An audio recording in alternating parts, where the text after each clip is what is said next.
सीमा निर्धारण बिल को नहीं पुणी चर्चा आरंभ। महिला संरक्षण बिल आनिबाकू सजाग हेउछंती सरकार।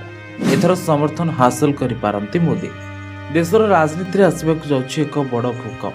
संसद को पुणी फेरुछि से चर्चित बिल, जहाँ देशर सीमा एवं सीटर भूगोल बदलाई देब। संसदर आगत हेबाकू जाउछि 131तम संविधान संशोधन सीमा निर्धारण बा डिलिमिटेशन बिल 2026। यह सहित 2029 साधारण निर्वाचन पूर्व महिला 33% संरक्षण लागू करने को एनडीए सरकार अंटा भिड़ी। किंतु यह पूरा प्रक्रिया चारिटी प्रमुख राज्य पश्चिमबंग, महाराष्ट्र, तमिलनाडु एवं ओडिशा बदलाइबाकू जाउछंती देशर राजनैतिक गणित। 50 वर्ष पर देशर राजनैतिक मानचित्र बदलाइबाकू जाउछि सबुठु बड़ मास्टर प्लान। संसद रे स्पेशल सेशन में आगत होइछि संविधान 131तम संशोधन एवं सीमा निर्धारण बिल, जो लोकसभार आसन संख्या वर्तमान 543 रु वृद्धि पाई सर्वाधिक 850 होगा जाउछि। केवल सेतिक नुहे, बिल पास हेबा मात्रे 2029 निर्वाचन पूर्व महिला 33% संरक्षण रास्ता संपूर्ण साफ हो। किंतु नुआ नियम रे देश रे चारिटी प्रमुख राज्यर राजनीतिक समीकरण संपूर्ण ओलटपालट होगा जाउछि।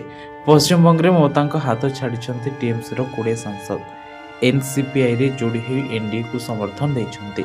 महाराष्ट्र यूटीबी 6 सांसद उद्धव को छाड़ी एकनाथ शिंदे शिवसेना सहित हाथ मिलाइबा नहीं चर्चा जोर धरिछि।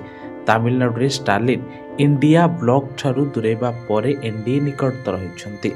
डीएमके हाथ मिलाइले लोकसभा रे मिलिबो 22 सांसद को समर्थन।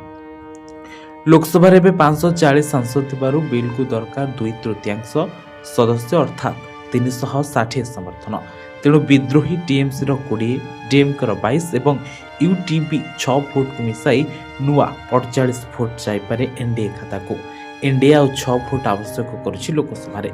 एनडीए सरकार ए बिल माध्यम रे लोकसभा 850 आसन मध्यरु प्राय 272 आसन केवल महिलांक पई संरक्षित करबाकू योजना करछि एवं भारतीय संसद रे इतिहास सबुठु बड़ महिला सशक्तिकरण भाव उभा हेब। ए नुआ गणित केउं दल को फायदा देब और कहार गड़ भांगिब ताहा आगामी दिन में स्पष्ट होब।